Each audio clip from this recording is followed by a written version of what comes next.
Baiklah, halo semuanya. Perkenalkan, saya Jarim Simon dari kelas 11 kuliner. Di sini saya akan menjelaskan terkait sejarah penjajah VOC di Indonesia.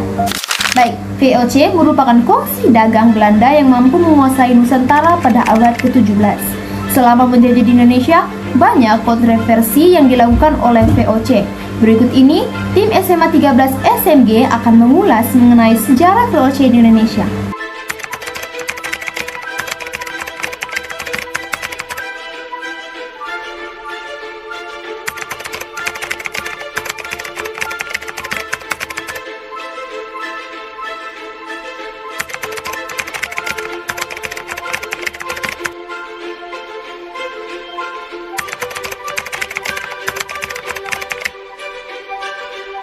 Tujuan pembentukan VOC yaitu mencegah persaingan tidak sehat antar sesama pedagang Belanda guna memperoleh keuntungan besar, memperkuat posisi Belanda dalam menghadapi persaingan antara pedagang Eropa dan Asia, membantu dana pemerintah Belanda yang sedang berperang dalam Spanyol.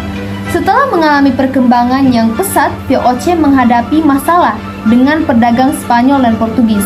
Hal tersebut membuat pemerintah Belanda memberikan hak oktroi atau hak istimewa kepada VOC. Hak oktroi memberikan akses penuh kepada VOC layaknya sebuah kerajaan.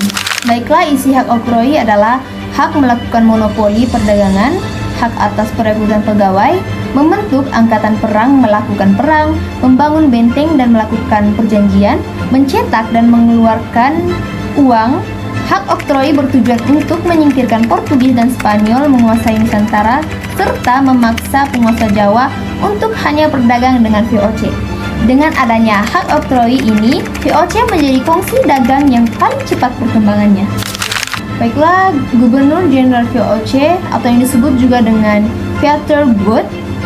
Pieter Both menjabat sebagai Gubernur Jenderal VOC pada tahun 1610 hingga 1614. Kebijakan Pieter Both adalah memindahkan pusat VOC dari Ambon ke Jakarta yang berada di bawah wilayah Banten. Pertimbangan pemindahan wilayah diantaranya karena letak strategis dan lebih mudah mengalahkan Portugis di Malaka.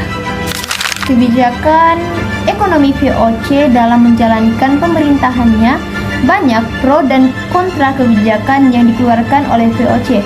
Baiklah, berakhirnya VOC pada Desember 1780 terjadi perang antar Belanda dan Inggris. Konflik ini mengakibatkan krisis keuangan hingga VOC tidak mampu lagi menanggung biaya yang diajukan. Pada perkembangannya, VOC mulai mengalami penurunan pemasukan hingga membutuhkan bantuan dari luar. VOC menjadi ketergantungan terhadap bantuan-bantuan pinjaman dari luar.